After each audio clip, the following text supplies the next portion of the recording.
¿Te has preguntado alguna vez qué sucede cuando el cielo deja de hablar?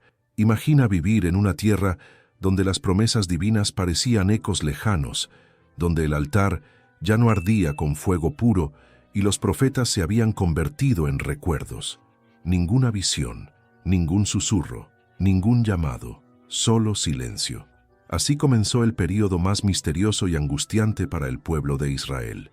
4 siglos sin una sola palabra desde lo alto. 400 años. Más de 15 generaciones. Una nación entera naciendo, creciendo y muriendo bajo un cielo aparentemente cerrado. Durante ese tiempo, no hubo Elías que desafiara reyes, ni Isaías que anunciara esperanza. Solo vacío, solo rutina, solo tradición heredada. En ese contexto de sequía espiritual, algo comenzó a germinar silenciosamente. No fue una revolución política, ni una reforma en los palacios. Fue en los hogares, en las plazas, en los pequeños grupos que se rehusaban a dejar morir la fe. ¿Te hizo pensar esta historia? Entonces no te vayas sin dejar tu huella. Cuéntanos en los comentarios. ¿En qué parte te viste reflejado? Dale me gusta si algo tocó tu corazón. Y comparte este video con alguien que necesita mirar más allá de la apariencia. Suscríbete para descubrir más verdades que transforman, no solo informan. Porque aquí no hablamos de religión, hablamos de vida real. Era una generación que había oído las historias de sus antepasados, pero no tenía testigos vivos de milagros. Escuchaban sobre Moisés abriendo el mar, pero no sabían qué era oír una voz que brota de una zarza ardiente. Veían el templo, pero no conocían la gloria que una vez lo llenó. Y sin embargo, algo dentro de ellos se negaba a rendirse. En ese vacío nació un anhelo. Nunca más nos apartaremos de la ley. Fue un pacto no oficial, una promesa silenciosa entre corazones heridos. Hombres comunes, sin trono ni linaje sacerdotal, comenzaron a estudiar los antiguos rollos, no por obligación, sino por temor, no por tradición, sino por necesidad. Temían que, si olvidaban lo que Dios había dicho, perderían para siempre la oportunidad de escucharlo otra vez. Fue allí, en medio de esa herida abierta, donde comenzó a formarse un grupo que no nació del poder, sino del quebranto, que no surgió del templo, sino de la ausencia del templo glorioso. No llevaban nombres famosos al principio, no buscaban reconocimiento, querían obedecer, querían guardar, querían proteger lo que quedaba del vínculo con lo divino. A ese grupo, más adelante, se les conocería con un nombre que significaba separados, un término que al principio no tenía connotaciones negativas. Ser separado era sinónimo de pureza, de dedicación, de fidelidad radical. Querían estar apartados del pecado, de la idolatría, de la tibieza que una vez había llevado a su pueblo al exilio. Pero todavía no eran los fariseos que conocemos por los evangelios. Todavía no discutían con Jesús.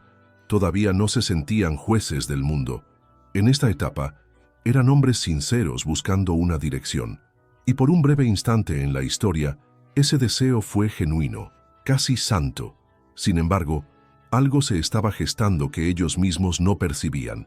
Como una llama que empieza iluminando pero termina quemando, el celo comenzó a convertirse en orgullo. Lo que era un muro de protección, lentamente se transformó en una muralla de separación.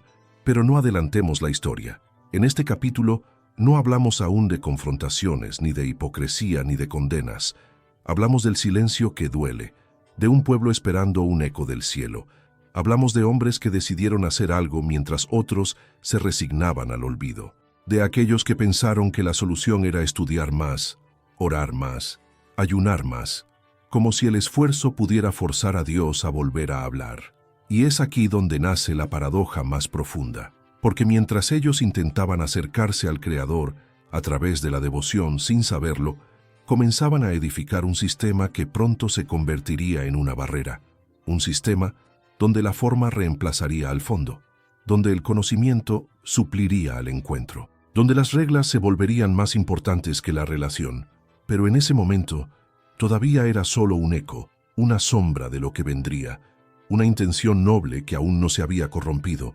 Antes de los debates en el templo, antes de los sepulcros blanqueados, antes de las palabras duras del Nazareno, hubo un susurro, una llama que buscaba calor, un corazón que deseaba escuchar. Y ese es el punto de partida, no para juzgar, sino para comprender. Porque toda historia, incluso las más trágicas, comienza con una semilla. Y esta, la historia de los fariseos, comenzó con silencio y con hambre de Dios. No nacieron en los palacios, no heredaron títulos, ni ocuparon tronos. Surgieron desde abajo, desde las casas sencillas y las aldeas olvidadas. Eran hombres comunes, trabajadores, padres de familia, estudiantes de la palabra. Lo que los diferenciaba no era el poder, sino la determinación. Después del regreso del exilio en Babilonia, el pueblo de Israel regresó a su tierra, pero no a su gloria. Las murallas fueron reconstruidas, el templo fue restaurado, pero el espíritu de la nación aún estaba roto. La memoria del castigo seguía fresca. Sabían que habían fallado, que la desobediencia los había llevado a la ruina. Fue entonces cuando surgió un deseo profundo: jamás volver a fallar a Dios. Algunos comenzaron a reunirse, no para gobernar, sino para estudiar. No eran sacerdotes ni profetas, eran creyentes decididos a conocer cada palabra que Dios había dejado a través de Moisés. Querían entender, querían obedecer, querían evitar otro desastre. Así comenzaron a formar pequeños grupos dedicados al estudio de la Torá. Analizaban cada mandamiento, cada instrucción, cada detalle. No se conformaban con lo superficial. Querían aplicar la ley a cada aspecto de la vida diaria. ¿Qué significaba realmente descansar en sábado? ¿Qué era considerado impuro? ¿Qué actos podían acercar o alejar a una persona de Dios? Con el tiempo surgieron interpretaciones. No eran mandamientos nuevos, sino explicaciones prácticas, lo que hoy llamamos la tradición oral. Estas reglas pretendían proteger la ley, creando límites claros para no cruzar la línea. Era como colocar una cerca alrededor de un jardín, no para ocultarlo, sino para preservarlo. A estos hombres comenzaron a llamarlos perushim, que en hebreo significa separados. Querían vivir apartados de la idolatría, de las influencias extranjeras, de los errores del pasado. Mientras la cultura griega se infiltraba por todos lados, con teatros, filosofías, dioses y placeres, ellos levantaron una barrera espiritual, la fidelidad absoluta a la ley de Dios. No tenían templos propios, pero enseñaban en las sinagogas. No tenían poder político, pero influenciaban corazones. No imponían con fuerza, sino con ejemplo. Ayunaban, oraban, estudiaban, corregían. Eran admirados por muchos. Su conocimiento y su disciplina los convirtieron en referentes espirituales. Y en esa etapa, su motivación era sincera. Querían ver a Israel santo otra vez. Querían evitar otro exilio. Querían que Dios se agradara de su pueblo. No buscaban fama, ni reconocimiento, solo obediencia, solo pureza, solo verdad. Pero, sin darse cuenta, esa pasión comenzó a transformarse. Lo que empezó como devoción se fue mezclando con orgullo. Las reglas, que habían nacido del amor, empezaron a volverse pesadas. Las explicaciones se volvieron exigencias. La práctica reemplazó al propósito. Sin embargo, en esta parte de la historia, eso aún no había ocurrido. Todavía eran los guardianes, todavía eran los que lloraban por el pecado, los que se apartaban del mal, los que amaban las Escrituras más que el pan. Eran los hombres que creían que la solución no estaba en los sacrificios visibles, sino en una vida apartada, consagrada, alineada con la voluntad divina, una intención pura, un deseo legítimo, una búsqueda que, por un breve momento, estuvo llena de luz. Y es importante recordar esto antes de juzgarlos, porque toda historia tiene un origen, y esta comenzó con fe. Con el paso del tiempo, aquel movimiento que comenzó con humildad y compromiso fue ganando espacio. Lo que era una reunión de estudiosos se convirtió en una referencia para todo el pueblo. Sus enseñanzas comenzaron a expandirse más allá de las sinagogas. La gente acudía a ellos con preguntas, buscando respuestas para situaciones cotidianas que la ley escrita no abordaba directamente. Y así lo que al principio eran comentarios pasaron a ser guías. Lo que eran sugerencias se transformaron en reglas. Nació entonces una tradición paralela, un conjunto de interpretaciones transmitidas de generación en generación, la llamada ley oral. Esta ley no estaba escrita en los rollos sagrados, pero era repetida con tanto fervor que con los años muchos la consideraban igual o incluso superior a la ley de Moisés. El propósito: proteger, ampliar, asegurar que nadie cayera en desobediencia por ignorancia. Por ejemplo, si el mandamiento decía no trabajarás en sábado, los maestros debatían: ¿qué se considera trabajo? ¿Cuántos pasos se pueden dar? ¿Está permitido encender fuego? ¿Transportar un objeto? Las respuestas se multiplicaban y cada nueva norma se convertía en un escudo, pero también en un peso. Al principio, esto fue bien recibido. El pueblo quería orientación y los fariseos ofrecían dirección. A falta de voz profética, ellos hablaban con convicción.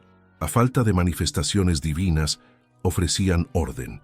En medio de la confusión cultural que trajo el dominio griego y más tarde el romano, representaban estabilidad. Se convirtieron en los guardianes del comportamiento. No solo enseñaban, también vigilaban. Caminaban por las calles reconociendo errores, corrigiendo actitudes, señalando desviaciones. No lo hacían por maldad, sino por sentido de responsabilidad. Creían que una falta individual podía traer consecuencias colectivas. Y mientras más crecía su influencia, más estructura tomaba su sistema. Surgieron escuelas, maestros reconocidos, debates entre corrientes internas. Algunos eran más rigurosos, otros más moderados, pero todos compartían una misma convicción. El conocimiento de la ley era el camino hacia la santidad. La tradición oral se volvió tan extensa que abarcaba desde cómo lavarse las manos hasta la manera adecuada de dar limosna. Había reglas para comer, para vestir, para caminar, incluso para dormir. Cada acto era evaluado bajo la lupa de la devoción. Sin embargo, algo comenzó a cambiar sutilmente. Muchos empezaron a enfocarse más en las reglas que en su propósito. La obediencia exterior se convirtió en la medida de la espiritualidad. El cumplimiento reemplazó la conciencia. Y la ley, que un día fue un medio para acercarse a Dios, empezó a ser un fin en sí mismo. Las palabras de los antiguos profetas, que hablaban de justicia, misericordia y compasión, quedaron en segundo plano.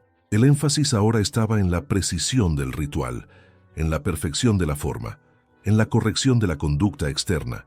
Ya no bastaba con tener un corazón sincero, había que demostrarlo con acciones visibles, controladas, predecibles. El pueblo comenzó a sentir la presión, y aunque muchos seguían a los fariseos con respeto, otros lo hacían por temor. Temor a fallar, a ser juzgados, a quedar excluidos. Los fariseos, sin notarlo, estaban construyendo un sistema complejo, detallado, pesado. Un sistema que, en vez de liberar, comenzaba a oprimir, no por malicia, sino por exceso de celo. Pero la línea entre devoción y legalismo es delgada, y ellos, sin quererlo, la estaban cruzando. Aún así, en esta etapa de la historia, todavía había honestidad en muchos de sus corazones. Todavía creían que estaban haciendo lo correcto. Todavía pensaban que obedecer cada regla era la mejor forma de honrar a Dios, pero ya no eran solo intérpretes, se estaban volviendo jueces, y eso cambiaría todo. Porque cuando la tradición se impone sobre la verdad, la fe comienza a endurecerse. Cuando se exige perfección en lo externo, el alma se vuelve invisible. Y cuando el conocimiento se usa para controlar en lugar de servir, se deja de escuchar la voz de Dios. Y es allí, en medio de tanta norma, tanto detalle, tanta forma, donde el pueblo empezó a perder el porqué de su fe. A simple vista, parecían irreprochables. Caminaban con paso firme por las calles de Jerusalén, luciendo vestiduras largas, adornadas con detalles que los distinguían. Sus rostros mostraban seriedad, sus palabras eran medidas, sus gestos calculados. Dondequiera que iban, la gente los identificaba de inmediato. No necesitaban anunciarse, su sola presencia bastaba, pero detrás de esa imagen pulida, algo más se escondía. Los fariseos habían llegado a convertirse en la referencia del comportamiento piadoso. Eran los modelos a seguir, los formadores de opinión religiosa, los instructores del pueblo. Sin embargo, cuanto más se aferraban a sus prácticas externas, más se alejaban del sentido original de su misión. Ayunaban con frecuencia, pero no lo hacían en silencio ni en secreto. Elegían los días con mayor tránsito en las ciudades para mostrar su consagración. Dejaban sus rostros pálidos, desordenaban sus cabellos y asumían expresiones de lamento. No era tanto una entrega espiritual como una puesta en escena. Oraban en voz alta, de pie en las esquinas más transitadas. Utilizaban frases complejas, recitaban fórmulas memorizadas y prolongaban sus súplicas para ser notados. La intención ya no era dialogar con el Creador, sino exhibir su conexión con Él. Cada oración era también un mensaje para quienes los observaban. Miren cuánto temo a Dios. Vestían con esmero, incorporando símbolos visibles de su devoción. Los flecos en sus túnicas, las filacterias en sus frentes, los colores de sus mantos, todo tenía un significado, y aunque esos detalles provenían de la ley, se convirtieron en ornamentos de superioridad. No solo querían ser santos, querían parecer más puros que los demás. La obsesión por el cumplimiento riguroso los llevó a crear barreras incluso dentro del pueblo. Clasificaban a las personas según su conocimiento, su linaje, su forma de vivir. Dividían entre puros e impuros, entre dignos e indignos. Aquellos que no alcanzaban sus estándares eran ignorados, rechazados o humillados. Las reglas de limpieza ritual se convirtieron en obsesión. Lavaban manos, copas, utensilios, camas, no por higiene, sino como actos de purificación. Cada rincón de su vida cotidiana estaba regido por rituales minuciosos. Pero mientras se esforzaban por mantener el exterior impecable, el interior comenzaba a deteriorarse. Poco a poco, la humildad del inicio fue reemplazada por vanagloria. Ya no corregían por amor, sino para afirmar su autoridad. Ya no enseñaban para edificar, sino para demostrar su erudición. Se alejaron del corazón del pueblo y en su lugar construyeron un pedestal para sí mismos. Las enseñanzas que compartían dejaron de centrarse en compasión, justicia o verdad. Lo importante era la exactitud, la forma, la perfección del acto. Su sistema era tan exigente que ni ellos mismos lo cumplían por completo. Aún así, lo imponían sin misericordia. Sus exigencias se convirtieron en cargas pesadas sobre los demás, obligaciones que asfixiaban en lugar de liberar. En lugar de acercar a Dios, alejaban. En vez de sanar, herían. En lugar de guiar, confundían. Y lo más trágico, comenzaron a creer que esa imagen perfecta era suficiente, que ser admirados equivalía a ser justos, que cumplir con la estructura era igual a tener un espíritu limpio. En algún punto, dejaron de hacerse preguntas, dejar de examinarse. Se volvieron expertos en detectar errores en otros, pero incapaces de mirar dentro de sí. Detrás de cada gesto solemne, muchas veces había orgullo. Detrás de cada acto religioso, podía esconderse un corazón endurecido. Detrás de cada norma cumplida al pie de la letra, podía habitar una ausencia de compasión. Y aunque aún eran respetados por las multitudes, algo ya comenzaba a resquebrajarse, porque la apariencia puede engañar por un tiempo, pero no transforma. La fachada puede impresionar, pero no salva. Las máscaras pueden ser bellas, pero no reflejan lo que hay en el alma. Durante años, los fariseos se habían consolidado como referentes indiscutibles de la espiritualidad en Israel. Sus palabras eran escuchadas con atención, sus actos eran imitados, y su juicio raramente cuestionado. Eran considerados hombres devotos, consagrados, comprometidos con la obediencia absoluta. Sin embargo, todo cambió cuando apareció un hombre distinto a todos los que habían conocido. Un maestro sin título oficial, sin pertenecer a sus círculos, sin buscar aprobación de sus estructuras. No usaba vestiduras llamativas, no ocupaba lugares de honor, no citaba tradiciones humanas, pero su voz tenía autoridad. Su mirada atravesaba máscaras. Su mensaje no solo tocaba oídos, alcanzaba el alma. Ese hombre era Jesús. Desde el primer momento en que empezó a enseñar en las sinagogas, quedó claro que no era como los demás. No hablaba desde la ley, sino desde la verdad viva. No recitaba normas, revelaba el corazón de Dios. No imponía cargas, ofrecía descanso. Y eso, para los fariseos, resultaba incómodo, incluso peligroso. Lo observaban con desconfianza. Lo seguían, no para aprender, sino para encontrar fallos. Le hacían preguntas tramposas, esperando que dijera algo erróneo. Pero cada vez que intentaban atraparlo con palabras, él respondía con sabiduría que los dejaba en silencio. Una vez le trajeron a una mujer sorprendida en adulterio. Querían apedrearla, como lo indicaba la ley. Le preguntaron qué opinaba, esperando que se contradijera. Pero él, en lugar de responder de inmediato, se inclinó y escribió en la tierra. Luego dijo: «El que esté libre de pecado, que tire la primera piedra». Uno por uno se retiraron. La compasión había vencido al juicio. Este tipo de respuesta desarmaba a los fariseos. Ellos se sentían expuestos, no por la violencia, sino por la luz, porque Jesús no atacaba con ira, sino con verdad. No los humillaba en público, pero sí los confrontaba en su interior. Y ese tipo de verdad incomoda a quien ha vivido demasiado tiempo en la apariencia. Jesús los llamó ciegos guías de ciegos, sepulcros pintados, actores de santidad, no porque los odiara, sino porque los amaba lo suficiente como para decirles la verdad. Él no quería destruirlos, quería que despertaran. En una de sus intervenciones más impactantes, registrada en un capítulo lleno de advertencias, Jesús enumeró una serie de frases que comenzaban con una sola palabra: «Ay de ustedes», no como una maldición, sino como un lamento, un grito del alma de alguien que ve a personas perdidas en un laberinto de reglas sin salida. Les reprochó su hipocresía, su obsesión por lo externo, su desprecio por lo esencial. Dijo que daban el diezmo hasta de las hierbas más pequeñas, pero olvidaban lo más importante: la justicia, la misericordia y la fe, que limpiaban el exterior de la copa, pero el interior seguía sucio, que edificaban tumbas para los profetas, pero llevaban la misma actitud de quienes los asesinaron.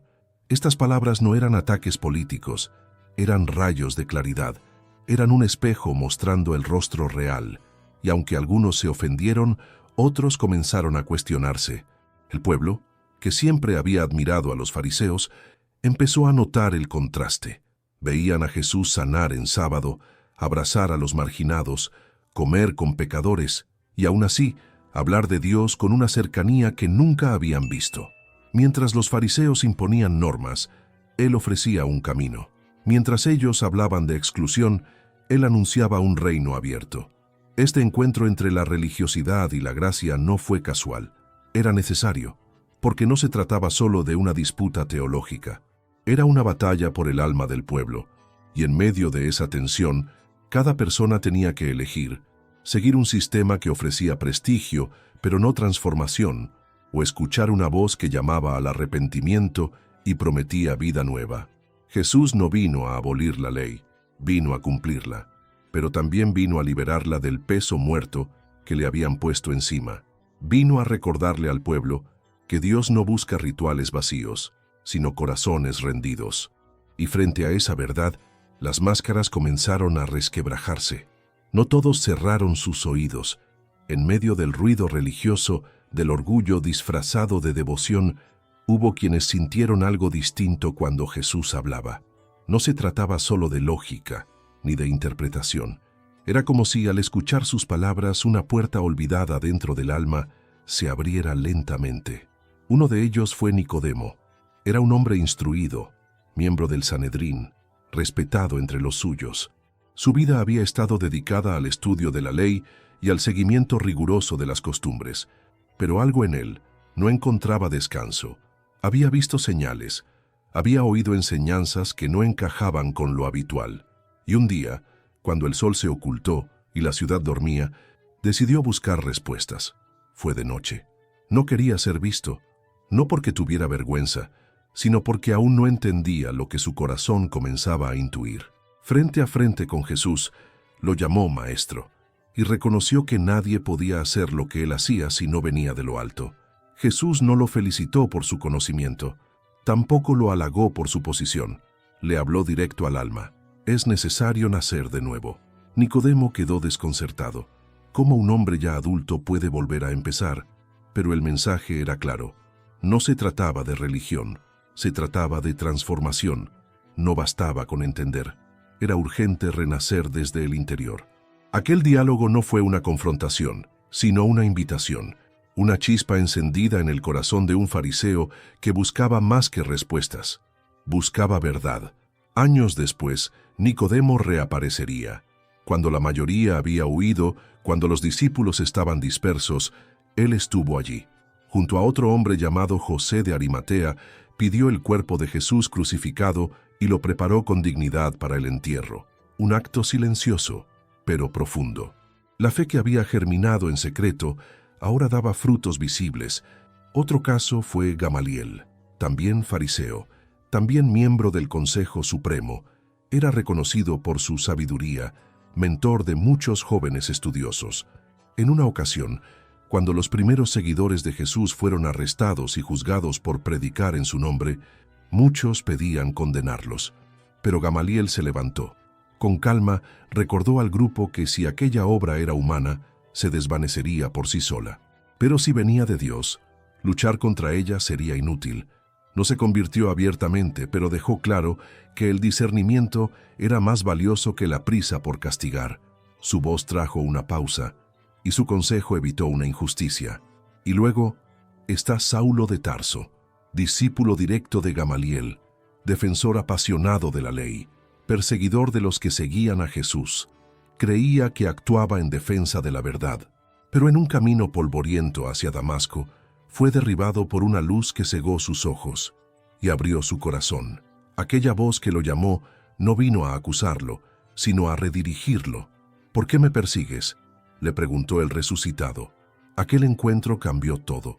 Saulo se convirtió en Pablo, de fariseo rígido a mensajero de la gracia, de enemigo del Evangelio a su proclamador más ferviente. Su vida fue una prueba viviente de que incluso los corazones más endurecidos pueden ser restaurados.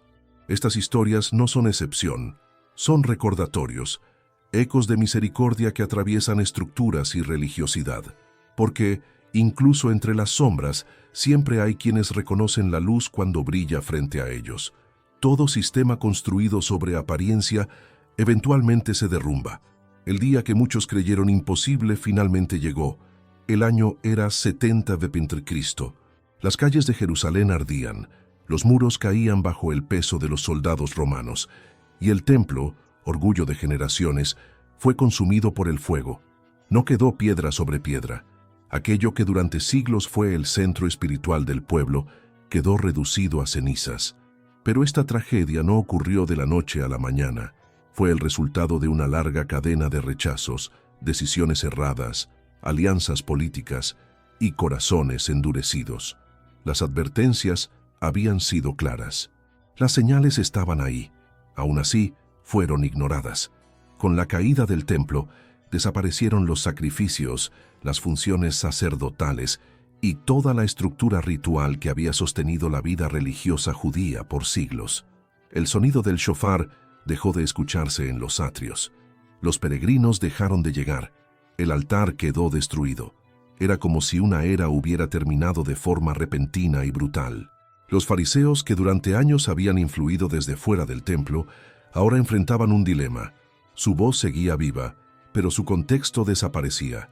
La institución que daba respaldo a su autoridad ya no existía, y sin embargo, no desaparecieron. A diferencia de los saduceos, cuyo poder estaba ligado al sistema sacerdotal, los fariseos sobrevivieron a la destrucción. Su énfasis en el estudio, en la interpretación de la Torá y en la práctica cotidiana de la ley, les permitió adaptarse a un nuevo modelo. No necesitaban altar, ni incienso, ni sacrificios. Su enfoque estaba en la palabra, y la palabra no se quema con fuego. Así comenzó una transición silenciosa pero profunda. Las casas se convirtieron en escuelas, las sinagogas tomaron el lugar del templo, los debates entre maestros reemplazaron las ofrendas. Y la tradición oral, con el paso del tiempo, fue recopilada y escrita. Nació la Mishnah, más adelante el Talmud. El judaísmo rabínico, como hoy se conoce, tiene sus raíces en ese momento de crisis. Cuando todo parecía perdido, se reinventó. No todos los fariseos continuaron en ese camino, pero muchos de sus principios formaron la base del pensamiento que se desarrollaría en los siglos posteriores.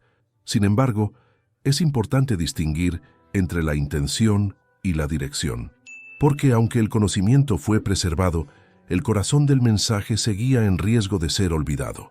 La tragedia del templo fue más que una pérdida material, fue una advertencia espiritual. Aquellos que habían sido testigos del ministerio de Jesús recordaron sus palabras con nuevo peso. No quedará piedra sobre piedra. Lo que parecía una metáfora se había convertido en realidad. La ciudad que mató profetas, que rechazó la visita del Mesías, ahora yacía en ruinas. El dolor era palpable. Las familias lloraban por sus muertos. Los sobrevivientes caminaban entre los escombros sin entender cómo todo había colapsado tan rápidamente.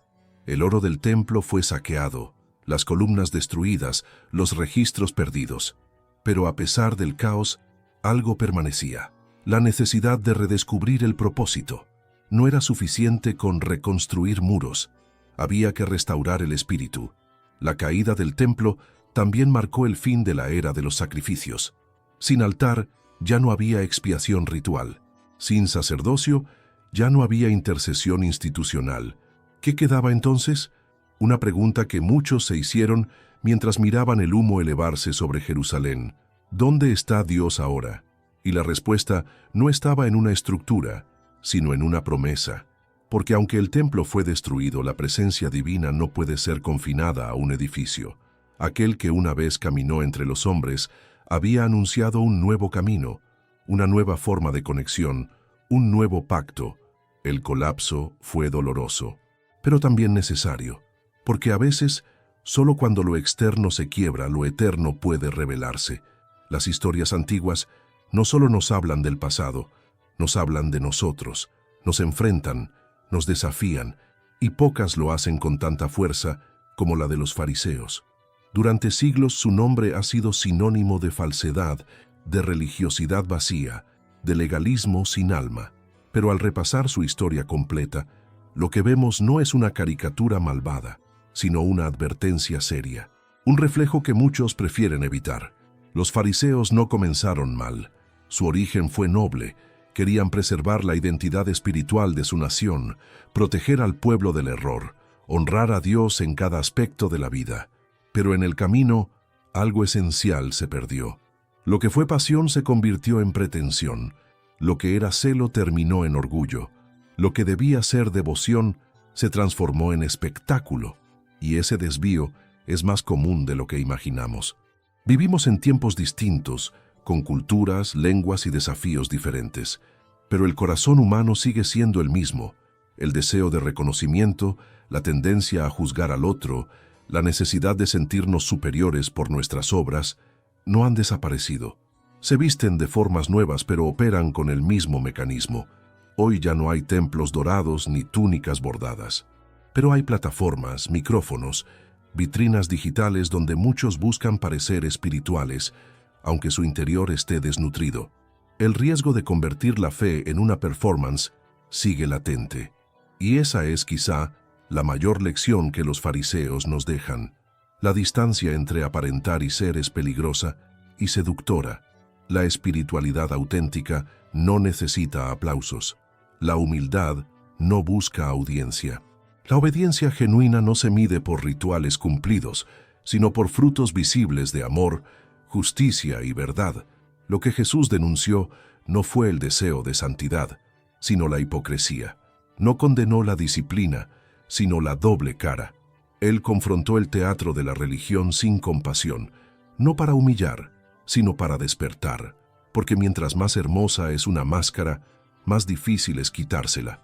El fariseísmo no murió con Jerusalén, cambió de forma, de idioma, de traje. Hoy puede habitar en iglesias modernas, en redes sociales, en discursos pulidos, o incluso en nuestras oraciones. Cada vez que buscamos ser vistos más que ser transformados, estamos cayendo en el mismo error. Cada vez que usamos la fe para controlar y no para servir, estamos repitiendo la historia. Pero también hay esperanza. Así como hubo fariseos que escucharon, que buscaron en silencio, que dejaron sus puestos para seguir la verdad, también hoy hay personas que, desde estructuras religiosas rígidas, anhelan un encuentro real con Dios. que a pesar del ruido, aún pueden distinguir la voz del Espíritu, que entienden que la fe no se trata de cumplir reglas, sino de vivir en comunión con aquel que nos llama por nombre. La historia de Nicodemo, de Gamaliel, de Saulo convertido en Pablo, no son excepciones para ser admiradas a distancia. Son invitaciones, son caminos abiertos para quienes estén dispuestos a dejar el orgullo y abrazar la gracia, porque la transformación siempre es posible cuando hay sinceridad. Y aquí es donde esta historia se vuelve personal. ¿Quién eres tú en este relato? ¿Eres quien señala, quien repite fórmulas, quien vive para mantener una imagen? ¿O eres quien, como Nicodemo, se atreve a buscar en lo secreto, aunque eso signifique cuestionar lo que siempre creyó? ¿Estás dispuesto a dejar caer tus máscaras? No es fácil. La autenticidad cuesta. Requiere valentía, pero también trae libertad. La libertad de no vivir para agradar a los hombres, sino para caminar con integridad delante de Dios. Porque al final, lo que Él observa no es tu reputación, ni tus publicaciones, ni tus apariencias. Observa tu corazón, y si el corazón está disponible, Él hace lo que nadie más puede hacer. Lo limpia, lo renueva, lo transforma desde adentro hacia afuera.